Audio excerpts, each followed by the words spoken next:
We are live. Live. We are live now. We are live. The revolution will not be televised. It will be live. Well, thanks very much, Bill. Hi, Bill. Hi, Remington. Hi, Mike. Hello, everybody who is tuning in to this LinkedIn Live today. We're about 30 seconds from the advertised start time, so we will just vamp for a few seconds so that anybody who is trying to log in right now can actually get on and be seeing us and hearing us. And it's a commercial for the 30 seconds. Yep. If you're looking for a good book for this Christmas season, holiday season, nothing like Disciplined Entrepreneurship for Climate and Energy Ventures. You can get this for your friends as a perfect gift to make the world a better place. How's that, Peter? Great, thanks, Bill. That's almost like that was scripted. Have you done that before? No, that's the first time I've done it. Excellent. Keep doing it because that's a really great read, and people shouldn't wait till Christmas. Get it now. Holiday season, Peter. Holiday season. Great. So we're on the we're on the hour now, or the half hour. So hello, everyone who is logging in around the world to join us for this LinkedIn Live from MIT Sloan Executive Education, where today's topic is entrepreneurship. I'm Peter Hurst, Senior Associate Dean for Executive Education at the Sloan School, and I am joined today by three fantastic individuals. We can have a really exciting hour or so having a conversation. First up is Bill Ollett, who is a self-professed and claimed entrepreneur, but more importantly, from my point of view, professor of practice here at the MIT Sloan School, where he is the leader and has grown enormously all of our entrepreneurship education programs at MIT Sloan, including for MIT Sloan Executive Education. We're also joined by Remington Hotchkiss and Mike Wandler. Remington and Mike are both past participants of our Entrepreneurship Development Program. They are both in their way entrepreneurs, but with a difference, which we will get into, I hope, in the next conversation. Remington is, we were just discussing this, doesn't like the term, but is a kind of a serial entrepreneur, arrived at MIT for our executive education program, having already had one successful startup that he grew to really a significant scale and exited. He will tell us, I think, a little bit more about that. Started up another company while he was literally in the 1-week program at MIT, which tells you something both about Bill and the teaching team in that program, that they can have that happen, but also about the kinds of people that show up in these programs. They are really serious people that get things done. That was in the kind of the fire safety space, and Remington will tell us a bit more about that. He actually quickly pivoted from the business that he started up while he was at EDP into a pretty high tech, actually, fire safety and prevention technology, where he is now the chief commercialization officer, called Sonic Fire Tech. We'll learn about that. And then our other guest is Mike Wandler. Mike, very different kind of background in the following sense. Mike is the CEO of a large, I think, third generation company now, but which is still very entrepreneurial. And Mike, in fact, was instrumental in really reimagining and growing that long-established enterprise. He will tell us more about what they do, but he was describing to us earlier that essentially he helps make the largest machines on Earth, and maybe even not on the Earth in the future. And we'll learn a bit more perhaps about that as we go along. So thank you all for joining us in this LinkedIn Live. Let me just say to everybody who's watching, feel free to ask questions, make comments in the LinkedIn Live stream.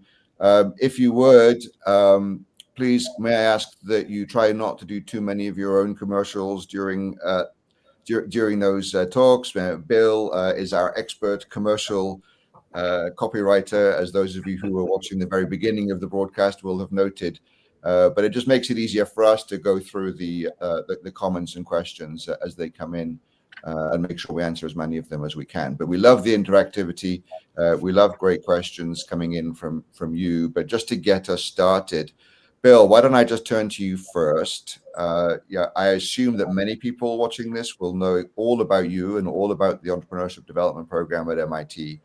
But can we just for a second assume that they don't, and hear your classic 60-second elevator pitch for who you are, what you do, what EDP is, and why people should be paying attention to it? So first of all, I'm an greetings, everybody. It's great to be online to talk about what I really love, and that's entrepreneurship. The world needs more entrepreneurs, better entrepreneurs, and connected entrepreneurs to solve the increasingly intractable problems we're facing. And that's exactly what we do. And, there's a lot of belief, well, can entrepreneurship be taught? And there's absolutely, compelling evidence that it can be taught. And we know that it can be taught. We see it every day. And some people say, well, it can't be taught to me. And we know that that's not true either. Everyone's born an entrepreneur. It's just, economic prosperity or kind of other options that make them feel like they're not. So anyone can be an entrepreneur. We can make them better entrepreneurs. And that's what we do in the Entrepreneurship Development Program. It is one of our favorite weeks of the entire year, where we bring people in from all over the world and teach them how to be entrepreneurs. And they have to start a company in 6 days, or actually at least have a plan for a company. And that's what you're going to hear from Remington. And you'll also hear from Mike about how they had to start a company and the lessons he learned he could take back to his existing company and to his state, Wyoming, to help make more entrepreneurs there. So what we're looking to do is teach people how to fish, not just to catch a fish while they're here, although that can happen, as you're going to hear from Remington, and it's happened numerous times. So in summary, we can teach entrepreneurship can be taught. Everyone has it within them. We can bring it out successfully. We have an evidence-based way that's fun, accessible, but also meets the MIT standard of excellence and rigor. And we did a 10-year longitudinal study just to put some data behind it. And people who go through our entire program at MIT, starting from zero, not like this is an accelerator where the companies already exist. If they go from 0 miles per hour, they achieve escape velocity, they become companies, and those companies are in business 5 years later at a rate of 69%. Let me repeat that. The survival rate is 69%.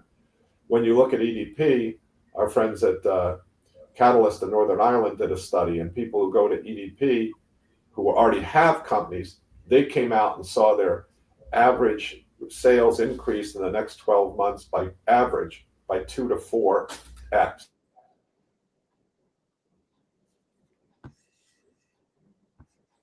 Oh, it looks like Bill has frozen temporarily.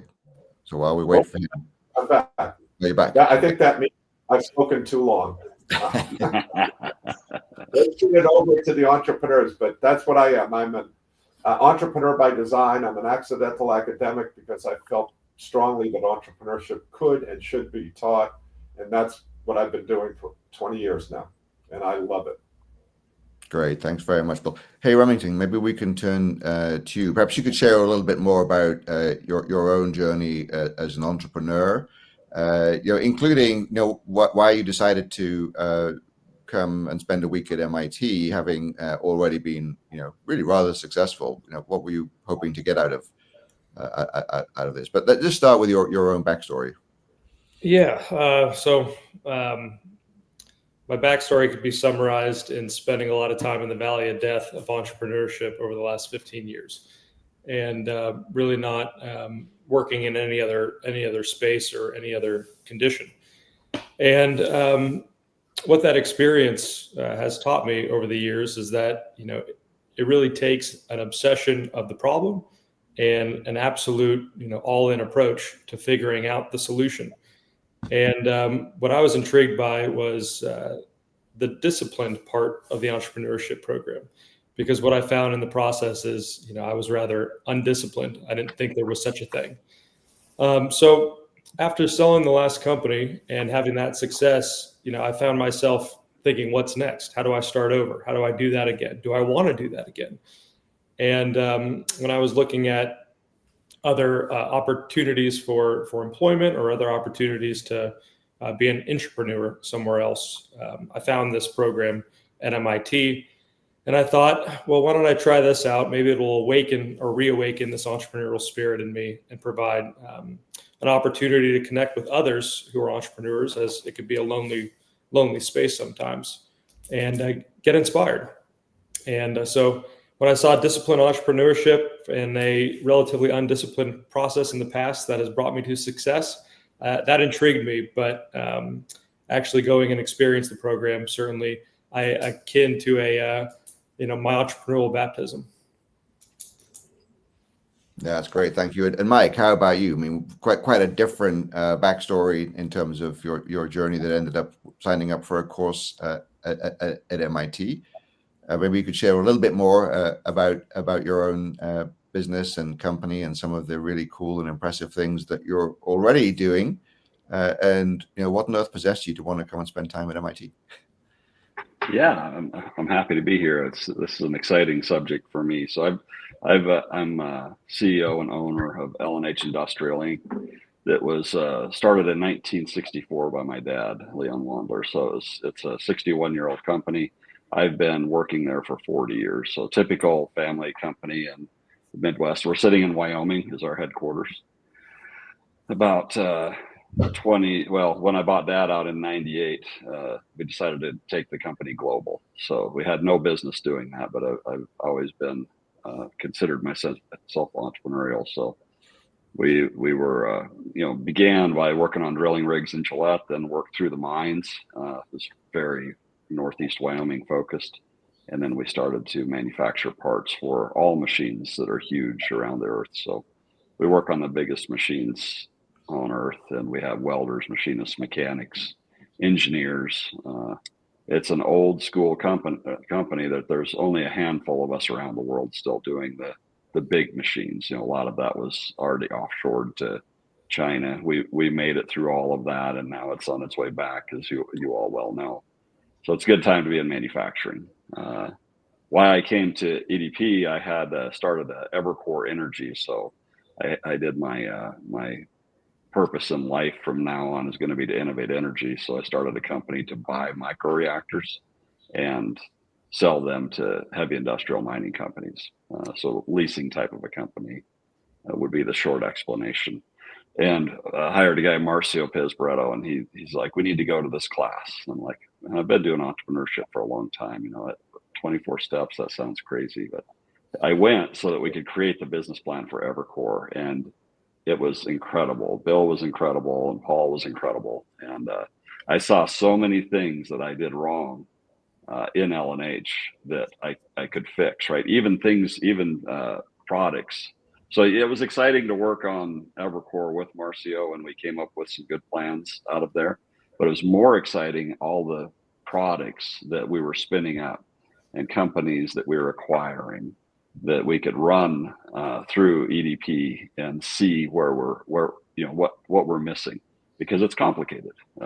When you're being an entrepreneur, you miss most of those 24 steps, and being able to have those shown to us and make our deals better. So I've got about 5% of my people are quick start entrepreneurs inside of L&H. 95% of them are what Bill calls farmers, the follow through people that do the work. And that's a really good ratio for a $120 million company. We have 250 people in the US, 250 overseas, and being able to now empower all of those people with the entrepreneur development program and have a common language and be able to vet the new products. So we don't have the valley of death. We do, but it's inside the company. So we've got big enough margins that you don't see it. But the quality of products that we're going to be able to get out and create many businesses that keep growing L&H.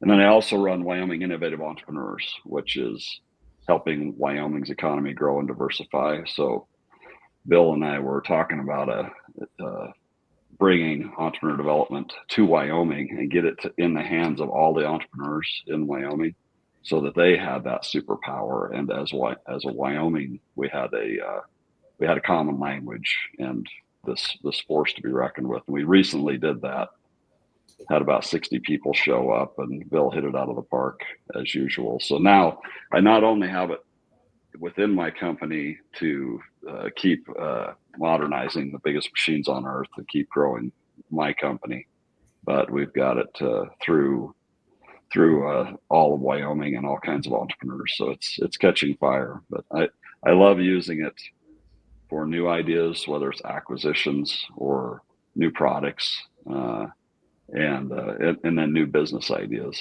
And then the final one I'll talk about is since I've been successful, I have a lot of people come to me and want to run want me to help them with their business ideas. So I go straight to entrepreneur development, and it saves me and them a massive amount of time.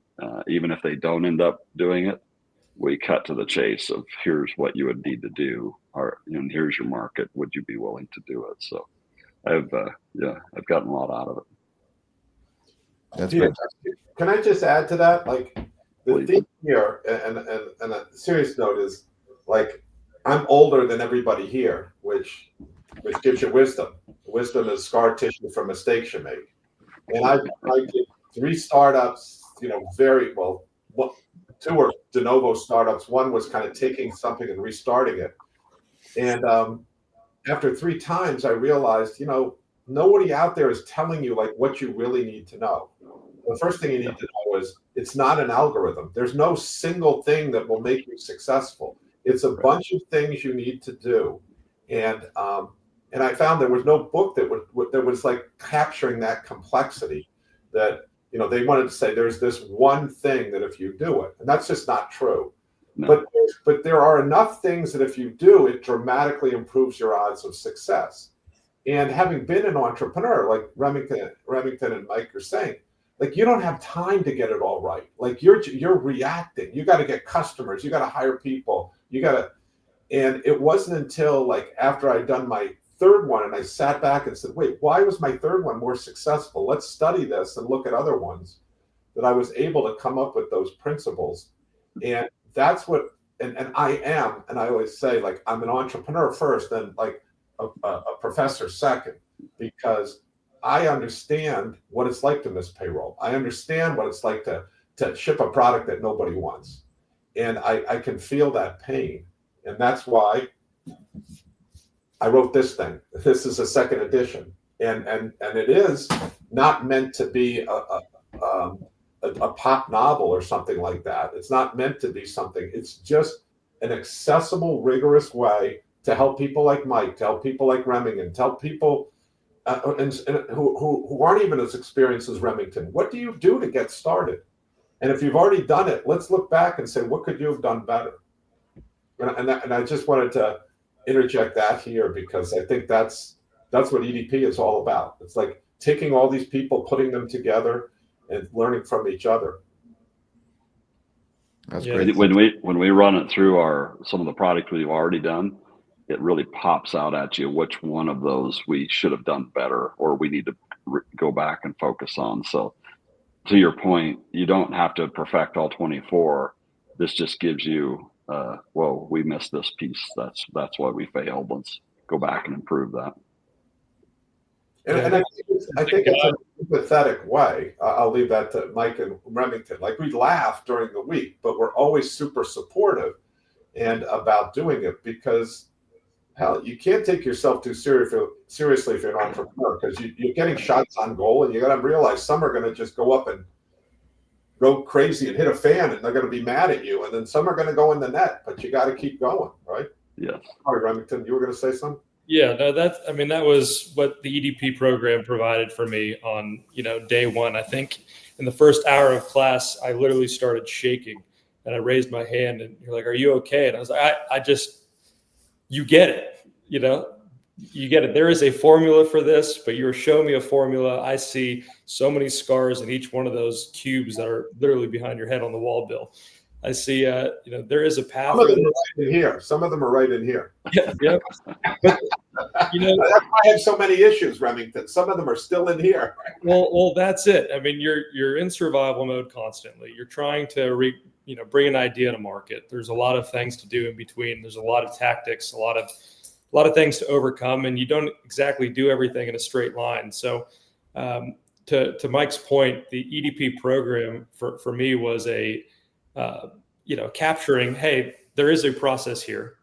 And it was a process that I had understood, that I had gone through and been successful with, but your disciplined approach is showing it in this, snake-like fashion, because you're meant to continue to go back to each one of these things at different points in the process as a little bit of a gut check. And out of that gut check comes massive confidence, which really, as an entrepreneur, when you're pursuing bringing a new market or convincing, to Mike's point, a team of people to embrace this vision and this idea, whether it's your team or your customers, it takes a level of confidence to sell your vision. And you get that from repeating these processes and doing this and seeing success repeated over time. And that's a real takeaway from not only the book, but the program, is that, there is this system in place.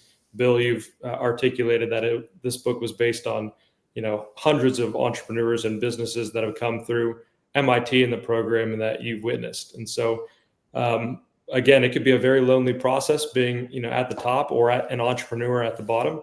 But this gives you a sense of confidence that there is a way to get things done and something to continue to reflect on and revisit. I mean, well said. I mean, how people say, how could you possibly build up something in 6 days, a meaningful business plan? Well, we do. And as you said, Michael, and now I'm not that smart, but when I look at a business and I have these lenses in which to look at it, I can tell you where the weaknesses are. I can tell you where the strengths are. You can do it. It's just a matter of getting those reps in. And I think that's your point, Mike. And having the AI tool to work with you makes it a huge accelerant now. Yeah, the AI was a game changer for us because it takes a lot of, months or years to do a really good plan without that AI. And with that AI, it compresses it to a day or two, and then you can reiterate very quickly. So I think that the AI runs at the speed of an entrepreneur. So the combination of going to the training and having the AI is fabulous, and makes it accessible for so many more people. Yeah. So let's describe that a bit more, Bill. So the AI tool that you guys are talking about, that is what you call Jetpack, which you developed in the Modern Trust Center. Do you want to describe what it is and how you use it?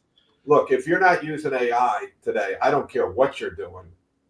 Your competition's licking their chops. People might look at Michael's business and say, "Oh my God, he just makes big machines." He has a whole department doing crazy stuff with understanding AI because he knows that's the future. And Remington's business is built off it. And we realized, what are we doing? And so what we did, to kind of summarize it, is to use AI effectively, you have to understand what to ask it, what to use it for, and what to not use it for. And so what we did is we looked at this. We hired someone named Doug Williams, who'd been the CTO at 7 different companies, came out with one called Runkeeper, which had 65 million users. And we said, Doug, how do we take this and give the power of, entrepreneurship AI to condense the process?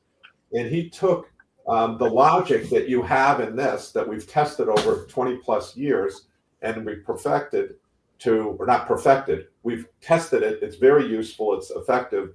And he put it into a very sophisticated prompt library that sits on top of an LLM. And it can be whatever LLM you want. It can be Claude, it can be Gemini, it can be ChatGPT. And then we abstract that and protect your business plan, the questions you're asking. But now you have this nice interface. You ask a bunch of questions. You say, I have this idea. And it then steps you through the 24 steps. What are the potential markets? What should your beachhead market be? What's the demographic, psychographic? Okay, what type of product they want? What would the quantified value proposition? What's the decision making? Because we have a structured process to do this, we can develop an AI tool that dramatically accelerates the process. And as Mike said, it takes it and shrinks it down, but it also allows you to iterate on it, just like a spreadsheet get you a faster answer than a calculator. But the real power of the spreadsheet is you can look at it 5 different ways before you jump in and make a decision. And so that's the tool Jetpack, which you can go out on YouTube to YouTube MIT Entrepreneurship Jetpack, and you'll see a video of that. And you'll also see an article in that it was on the landing page of MIT.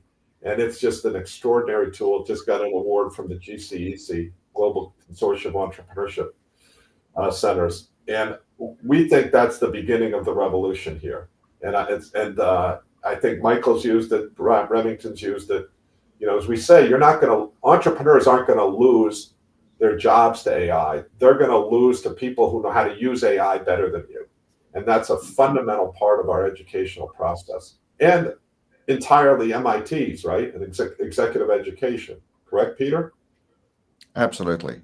The people are always going to be key as far as we're concerned. So on that note, both Remington and Mike, I mean, Mike, you talked about this a little bit as well, about your ratio of people that are really sort of at the cutting edge of the innovation versus those that are then implementing. But, you know, for both of you, what maybe you first, Mike, what are the kinds of key takeaways, not that affected what you do or how you do it, but that you really shared with your own team that were really aha moments for you? The key takeaways on the EDP and Jetpack. Yeah, from the EDP experience, because you obviously shared it with your own team, and I'm just curious if you're kind of trying to be Bill when you go back to your organization and don't do that. Don't do that. Yeah, throw you out.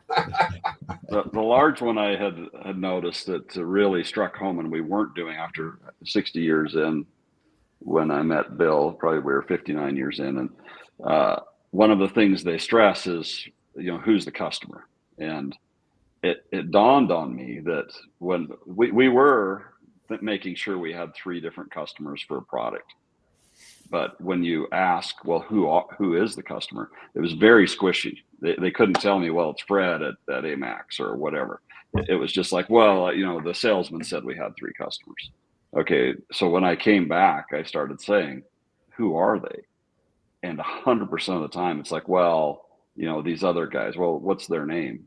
Can I talk to them? No way. So that one was incredibly valuable. Who is the customer? Are they real? Have you talked to them about price and delivery? That one alone, it was amazing. So why? I'm still struggling with why don't people naturally do that? They do not. If you're not saying who's the customer and are they real and can I talk to them, there will be, they talked to a customer somewhere in passing that said something, but they didn't really go back and talk to them about, hey, I'm going to spend $100,000 or $1 million of Mike's money creating this product. Will you actually buy it for $1 million when I'm done? They didn't close that loop. So there was many valuable lessons within that. But that one just hit me in the face that how did we exist for almost 60 years and not have that brilliant piece of information? That no one's a customer until they've actually paid you something. Is that the right? Well, and the fear of our people to go back and say, yeah, I heard you. Did I hear that right? Is this what you actually wanted? And are you willing to pay this much for it? And this would be the delivery. Just simple things that you would assume that human beings are doing, and they really. And I have some incredible human beings working for me. They're amazing people, top of the heap, and they're not doing it. So adding that to your arsenal is magnificent. Just that one, and there's 100 of those in EDP. And this goes to the point, like we human beings fall in love with technology and a product. Yes. Of course we do. We love that kind of stuff. Like we're engineers. But the product is only useful if there's a customer. So you got to start with the customer and build back. I just want to clarify, Michael, you have a lot of good human beings working for you. I do. Other things like not human beings working? Do you have some like aliens working for you that we don't know about? I don't. I have a lot of AIs working for me now. I have a lot of chatbots, a lot of CNCs. I don't have any humanoid robots yet, but they'll be coming. What about you, Remington? Anything that you shared with your team that really stood out? Yeah. So my grand takeaway from the EDP program was innovation is invention plus commercialization. And that theme sometimes, in my past lives, I've always taken on both of those as needing to be done by the core founding team of the company. And so when I saw, for example, the week before walking through the MIT Museum, all the great inventions that have taken place within that greater Boston area, I thought, well, we might have all the inventions to solve all the world's problems. We might just have a massive commercialization problem.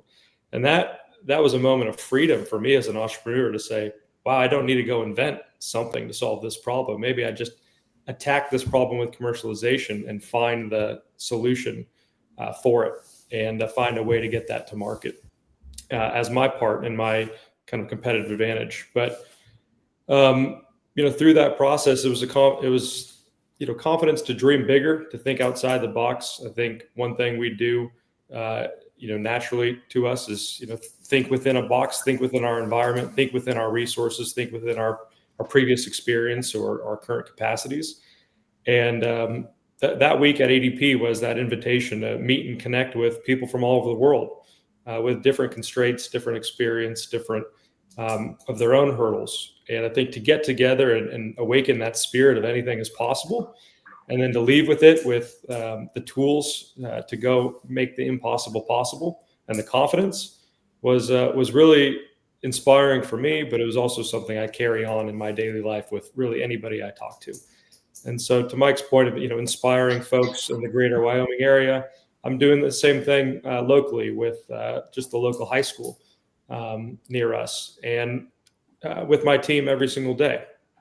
But another takeaway was that when I first started a business, it was $180,000 to build a website, link it to a fulfillment center before I even shipped a product.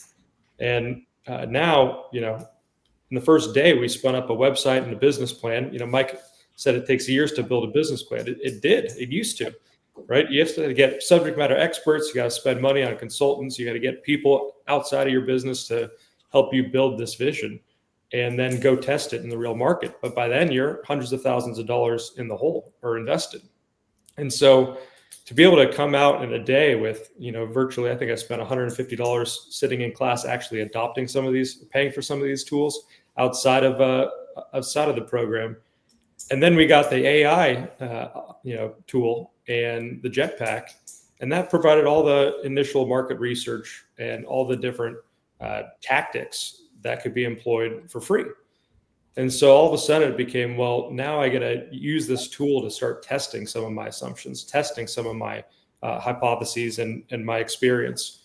And I get that real market data so I can, to Mike's point, talk to the customer on day one with a bit of information, but feel confident I'm talking to the right customer or the right series of customers, and ranking them accordingly and building the business to serve them from that. So, a couple takeaways: confidence to dream bigger, but also these tools exist. They're out there. They're here today. And really, you're limited between, the 6 inches between your ears here in terms of what is really possible. So the other piece with the innovation is invention plus commercialization is the difference between SMEs and IDEs.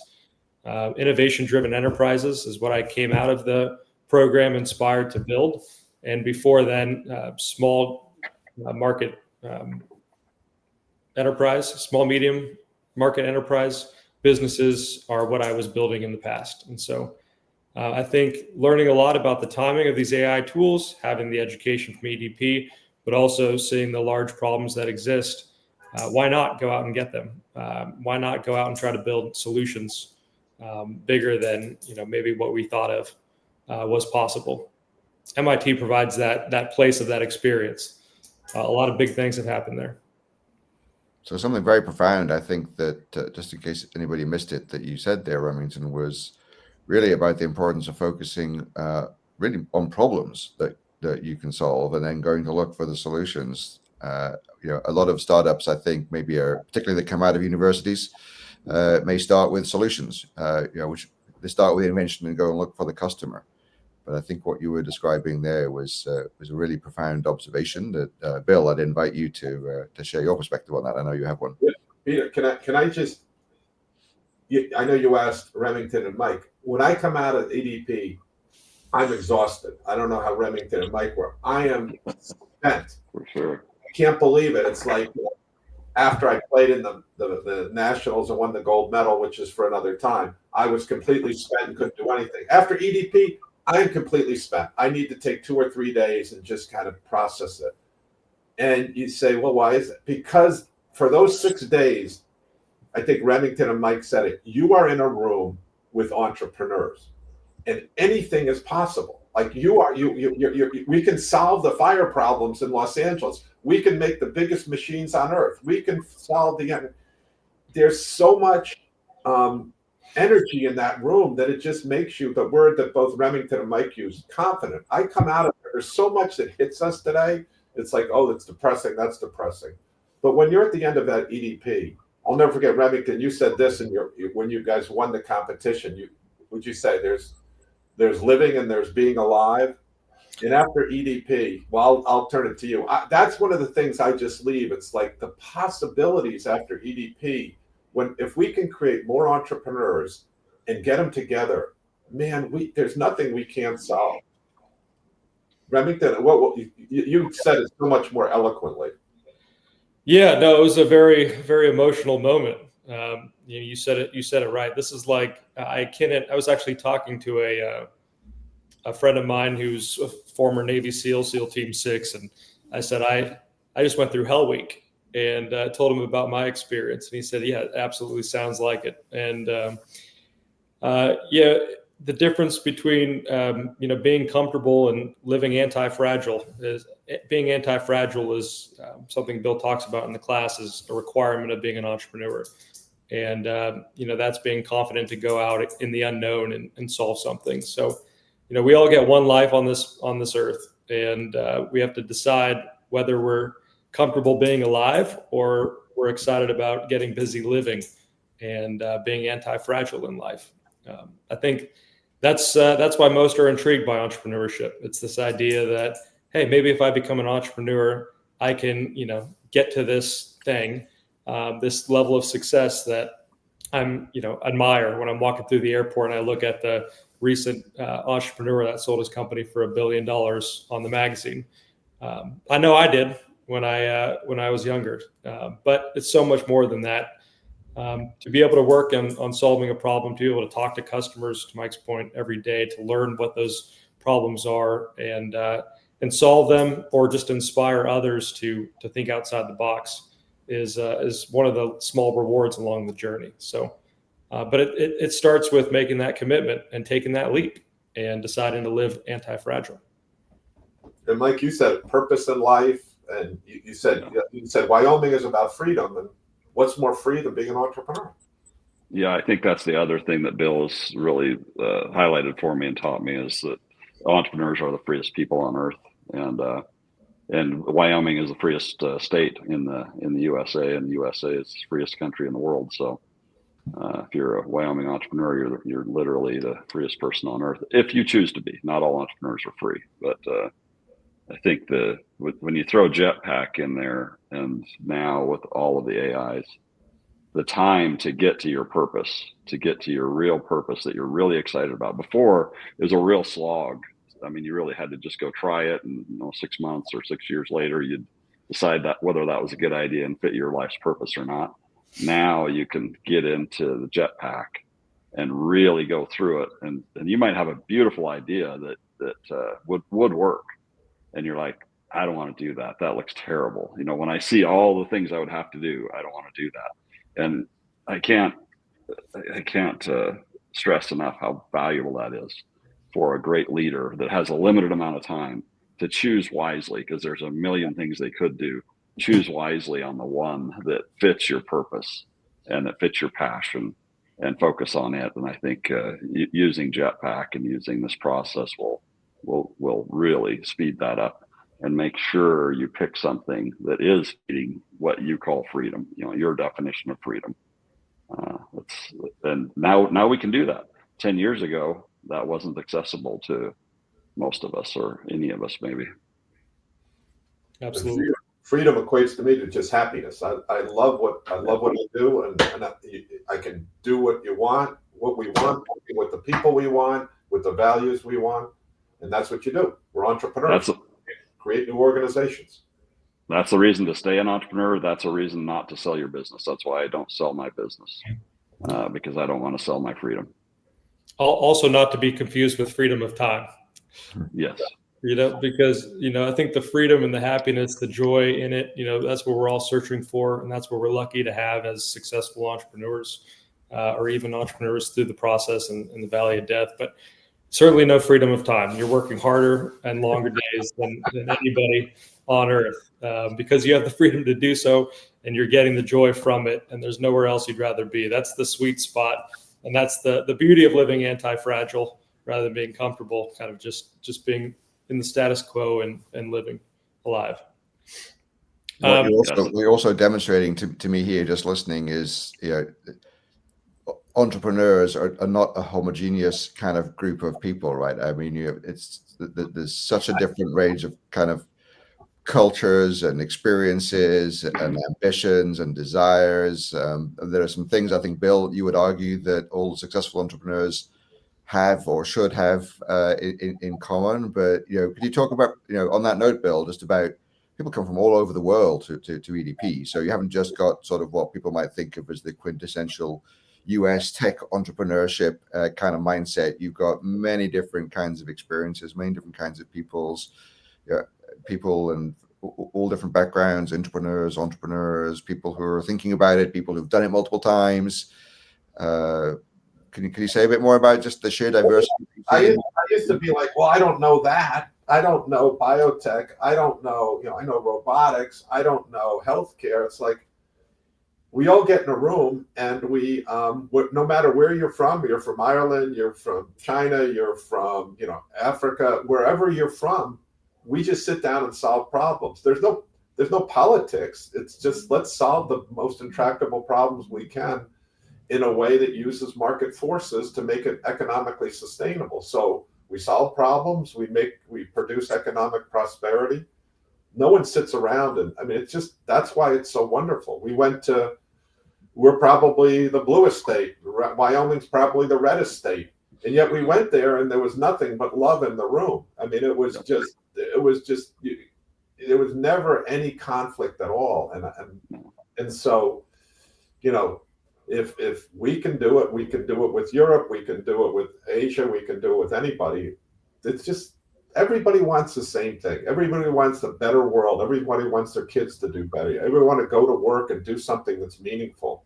It's, as Remington said, we're not about profiteering. There's lots of ways to make money. You can make money in a we call it raison d'etre, in a way that makes the world better. We should get to questions from the audience, because we could talk all day here. Okay. Yeah.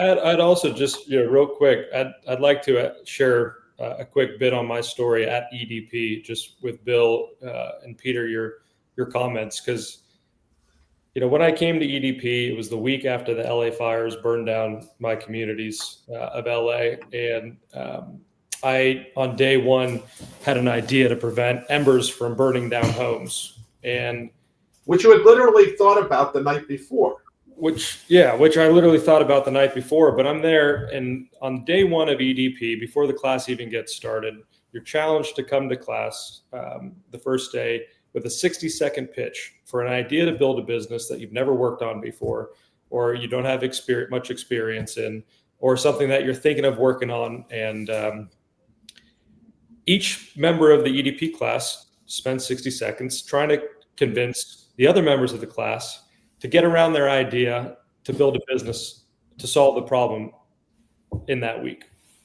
And I remember listening to everybody, and I told my idea: embers burn homes, 90% of homes, and I want to create a defense technology to protect a home from embers burning them down so we don't have urban conflagrations. Next thing I knew, I'm looking around, what idea should I join? And I've got a dozen people behind me saying, hey, I want to help work on this. I'm from Australia, and I run the Wind and Fire Lab at Queensland Tech. Hey, I'm an engineer from Scotland, and I work on some of the things I could help kind of mechanically engineer the solution here. hey, I'm from the UK and I work in the insurance space, and this is a real insurance crisis. The insurance loss in LA was massive, and so I want to help the insurance side of this. Another guy raises his hand. I'm with the utility company, and this is really important. That's the tail end risk for utilities. And another guy, raised his hand and said he was in the environmental space. And another guy, hey, I work in aerospace for Airbus, and I think I could be helpful here. So within 30 minutes of presenting my idea, I had a team of 7 people from all over the world, different countries, and another woman from Canada who had a lot of leadership experience. And that was amazing to me. I had 7 people I'd never met before around this idea to help me passionately find a solution to this problem and build a business plan around it in 7 days, from all different walks of life, all different countries, all different backgrounds, all different interpretations of what freedom is to them and means. And they all showed up immediately with this entrepreneurial spirit to, okay, let's dig in, let's solve this problem. This week, we are going to solve this crisis.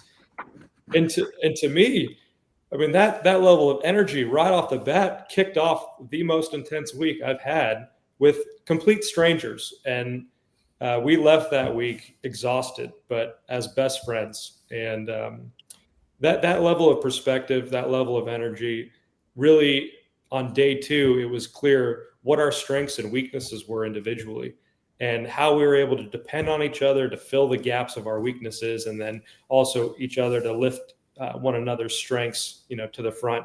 It helped divide and conquer the solution to this idea relatively quickly. But there is no other place on the planet, I believe, that level of partnership, relationship, and enthusiasm to solve a problem can really exist. And so that was an invaluable part of the process to me. I wasn't just with some people that had been in the same entrepreneurial process as I had, but rather the opposite. And that was just a wealth of experience in a short amount of time. That kind of almost answers one of the questions that I was just looking at here from Marta. She says, what happens if you're not an entrepreneur? Is this program for you if you're in the exploratory stage with no entrepreneurial experience at all? So you kind of touched on that there, Remington, but curious, Bill or Mike, any reflections on that? People who are not yet entrepreneurs? Entrepreneurship is a team sport. There will be people on your team who are more experienced. There will be a role for you on the team, and you'll be on it, and then you'll learn from all your teammates who are there as well. I hate to say it, but one of the misperceptions, head fakes here, is you're going to learn only from the instructors. Not true. Remington and Mike can tell you they learn from the other people in the classroom as well, and that network is invaluable. And you guys do a great job with that, Peter, with the WhatsApp groups and other things afterwards. I can't say enough. So Marta, yes, but you have to be willing to be open. You have to be willing to fail. You have to be willing to collaborate. It's different than working in a big company. You've got to be, if all the fish are swimming this way, you got to be willing to swim that way and enjoy it. Even when you get knocked over, you have to get back up. Yeah, I would jump in and, I recommend entrepreneurship for everybody. I love it because of the freedoms. And at the beginning, it is very hard. And if I hadn't stepped into an established company, it would have been even harder. But if you're exploring it and exploring entrepreneurship, I really couldn't think of a better way than to go to the EDP class and just jump in, and it'll give you a crash course and a huge leg up, and give you tools to where you could quickly figure out what kind of entrepreneur you want to be, because there's a lot of different entrepreneurs that you could be, right? So, and you're going to be introduced to some really cool people to decide whether it's for you or not. It confuses me when entrepreneurship is not for people, because I love it so much, but it's not for everybody. But I agree with what Bill said. Anybody that wants to be an entrepreneur could do it. That he's got the teaching to be able to make you an entrepreneur if you choose to be. And might as well start with the best. Mike, I think that's a great point about there are different types of entrepreneur. You might want to be a startup entrepreneur. You don't have to be a startup entrepreneur. You can be an entrepreneur inside a company, and you want people like that in your organization. You can be working in government. I work in an academic institution. I'm still an entrepreneur. I mean, I think that the basic principles still apply, and this gives you those to, and you also understand, you have make a more informed decision. What's the next question, Peter? Let's keep firing away here. Sure. Well, actually, continuing a little bit on the theme of people being from a very broad range of backgrounds, we had a question from Charles, who I think is a former Marine Corps vet, and was looking for thoughts and advice on how can veteran-owned businesses, I think particularly SDVOB, I think that stands for Service Disabled Veteran-Owned Business. What are the sources of help and support that veteran-owned businesses can get out there? And if you think about it, Bill, I can think of a few examples of people we've had coming through the programs and coming through our degree programs who've come out of the military and have been extraordinarily successful entrepreneurs. Yeah. So first of all, thank you for your service, Charles. We really appreciate it. We know a lot about this. I know a lot about this personally. One of my sons is a SDVOB from the Marines, the kind of real Navy, as they call it.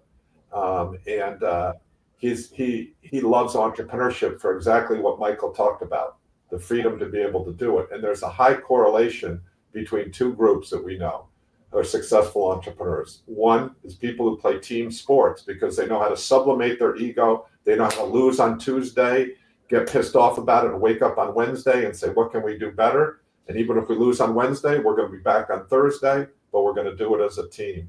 And the second thing is military people. They understand it's all about the mission, sublimate your ego, and get the mission done. And that is going back to it, solving a customer problem. We do not get specifically into this, but it is very transferable. And I've done a lot of work with Jocko Willink, as you've probably seen. And that's why we say a successful entrepreneur has the spirit of a pirate, but the execution skills of a Navy SEAL.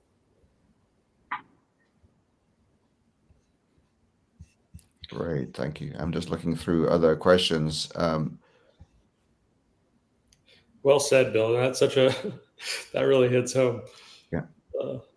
No, to you guys, my son could not imagine doing anything but entrepreneur. It's kind of like you guys. He just can't. He's like, why would anybody do anything else? Like, I can do what I really want to do with the people I want, and I'm willing to bet on myself, and therefore I get the rewards. Even if I don't need it, I can donate it to other people.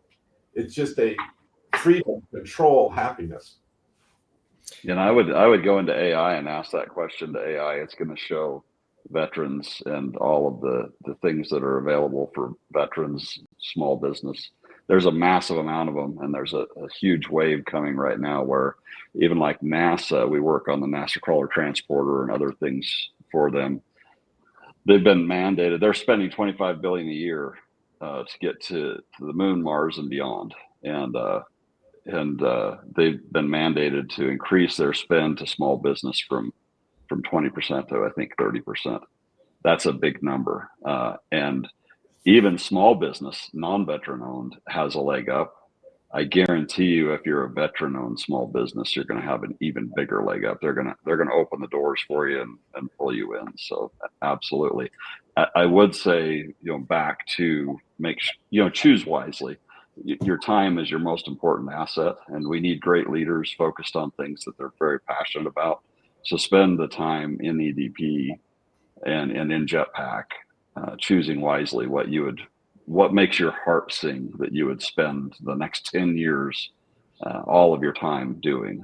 That's the one you want to go after, not the one that looks like it's going to put some dollars in your pocket, because the money, if you're doing it right, and Bill will teach you how to make sure the money's there, but the money is just another tool in your toolbox. And once you have it, if you don't have it, you're in trouble. But once you have it, it's just a tool in the toolbox and should be treated accordingly. In other words, let me just amplify something that Mike said. Don't let investors sway you to what you should do.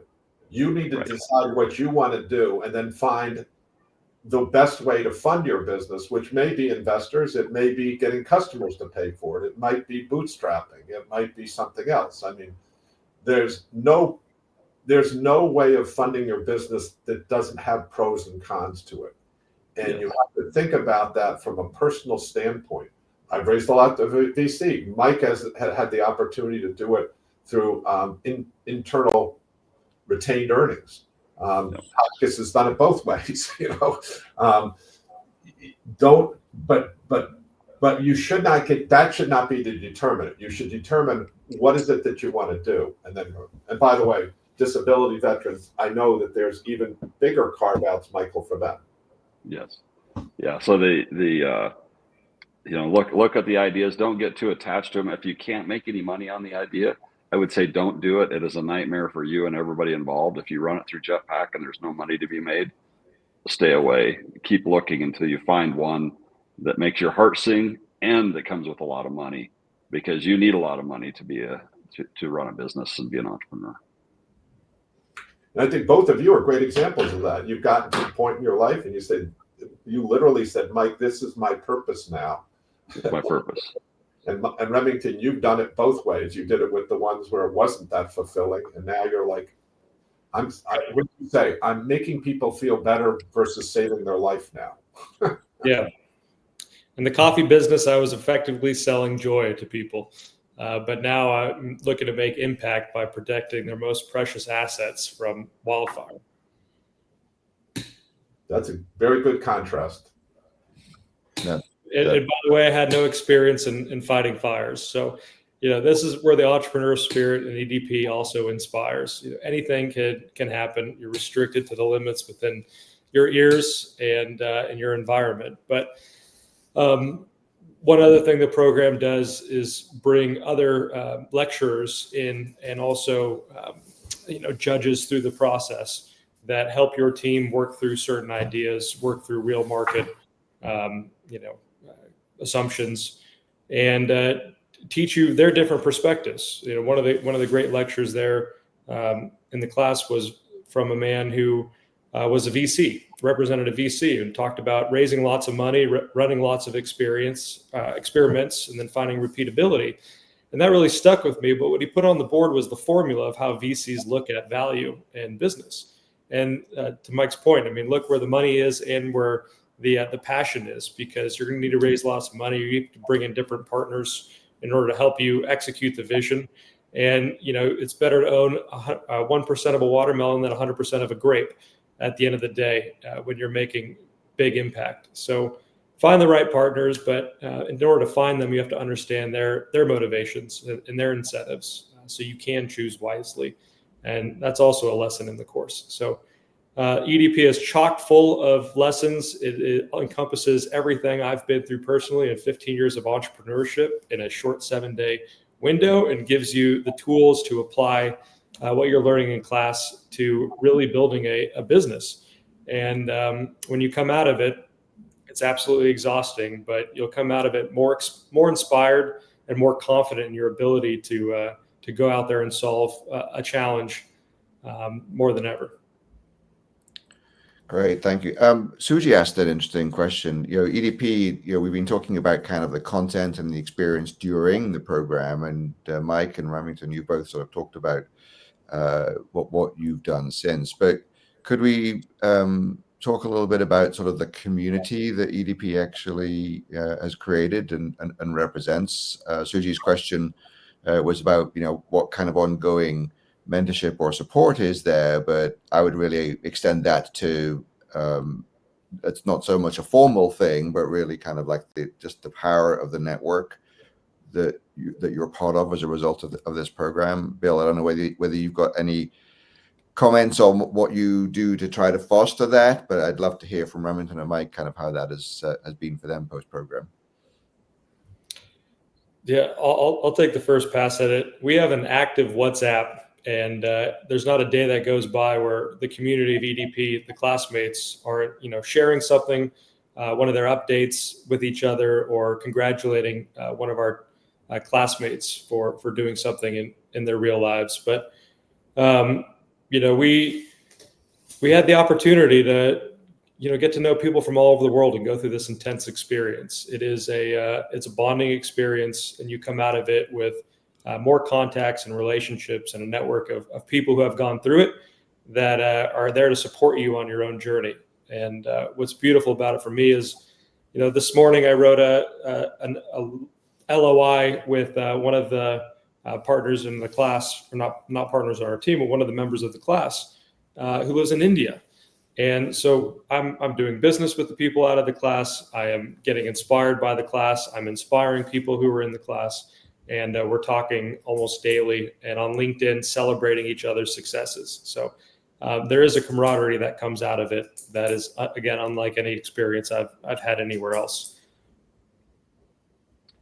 Yeah, I'll jump in and go a different direction. So I really hit it off with Bill, and it really connected me with MIT.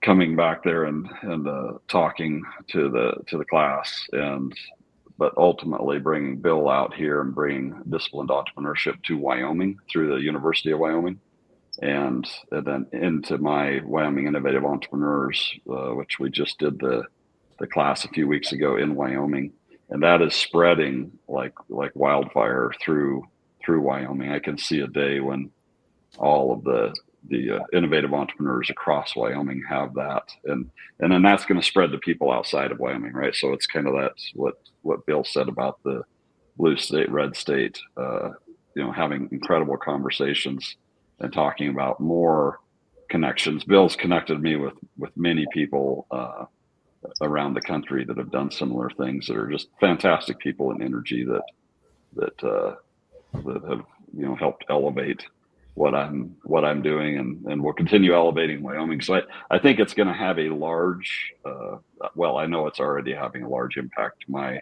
economic development diversification, but I believe you're going to even see it, double or triple Wyoming's economic development and diversification in a not too distant future.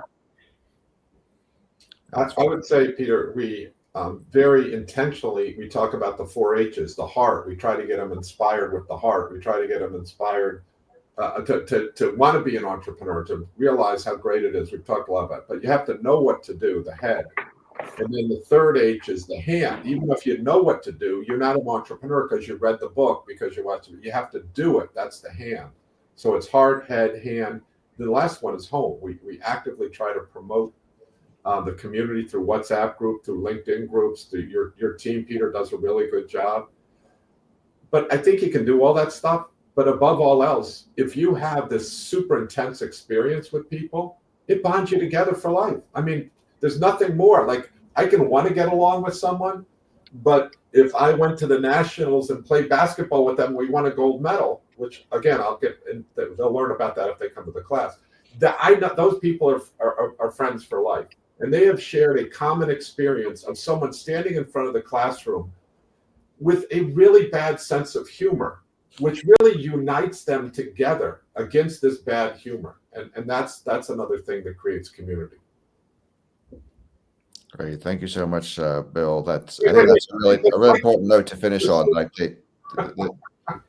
just to summarize that, I mean, I think the impact that the all three have described as being like the primary motivation factor for wanting to be an entrepreneur, wanting to live this life, getting value out of coming to something like the EDP experience is really fantastic. On behalf of everyone that's watching this video live or who will watch the recording of it, I'd really like to thank all three of you for spending this time with us. As one of you, I think, as you all pointed out, time is this one commodity which we can't create more of. We have to make the most of what we've got. And so I really appreciate, on behalf of everyone who's watching, that you've shared with us your perspectives, your wisdom, some advice, and lots of encouragement to people to really explore and pursue this entrepreneurial journey. And if that involves, if they have the opportunity to come and spend a week at MIT in the Entrepreneurship Development Program with Bill and amazing people from all around the world and become part of this community,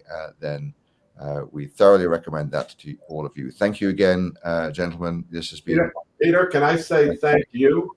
Thank you for the program you run, and Anne-Marie Maxwell and all your staff. They do an incredible job. And I just want to thank Mike Wandler. Just got a huge contract, and I'm super happy for him. And Remington's business is off and to the races. They've raised money, and they've got real customers. And nothing in the world except grandchildren makes me happier than seeing that. And so I really appreciate being able to spend time with all three of you, especially Michael and Remington, for what you're doing out there. It's really making a difference. And Peter, you and your team nobody does it better. Thanks, Bill. So my takeaway is that EDP is like Bill having 10,000 grandchildren. Fantastic. Exactly. And if you're on the fence of joining the class, just do it. Don't think about it. Just do it. Yeah, the grandchildren are the best. Thank you, Bill. Thanks, Peter. Thanks Thanks. for watching and participating. Cheers. Cheers. Bye-bye.